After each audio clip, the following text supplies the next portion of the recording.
All right, so this is a rack and pinion setup. Real simple, easy. Using Vex equipment, there are a couple of different ways you can do it. You can put the rack gear inside of this bracket, or you can put it on top of this bracket, as pictured here. That will require you using a different sliding mechanism. This would be the sliding mechanism if you're going to put it on top, the rack gear on top. And then if I can disassemble this real fast, this is what you'll use if you're going to put your rack gear inside of this bracket. So those are the two different ways you can configure your rack gear, and then these are the two different pieces you'll need depending on if you configure your rack gear. Everything else is exactly the same. To make a simple one, you'll just need one of these. They look like this if you're getting them stock from Vex. This is one that I fabricated because we were running kind of low on them. You'll need some standoffs. You can put the standoffs in the middle or on the outside. It's totally up to you. And what you do is you'll just take a couple of little spacers, and let's put this where you guys can see it. Put a couple of little spacers on here, and then you'll slip.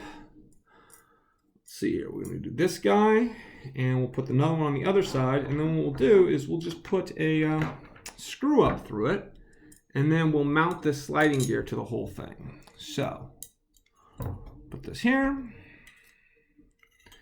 And then what you do is you take this and you just screw this directly into this part right here. It doesn't have any, here, there you go, now you can see it. There's no threads in this plastic, it threads itself. So all you need to do, make sure is that you put these little spacers in here so that it pops it up a little bit, because otherwise it'll hit these screws that are mounting your standoffs on there. So that's all you need to do is take this, take a little spacer here, you're gonna take this guy, I won't do it on the camera right now because it's a very awkward angle, but you just screw this in like so, and then you've got yourself your basics set up for a little rack and pinion. You're gonna wanna put some bearing blocks on the top, and then you slide your rack on in here. From there, you're going to take an axle and you're going to push it through your bearing blocks along with a gear. There we go. And then from there, you can put another gear on the outside or use one of those goofy little handles. And you spin it, and there you have it. It's a rack and pinion. The rack, of course, being here, and your pinion being here, if it were a actual rack and pinion. Oh look, rotational movement is becoming linear movement. How exciting!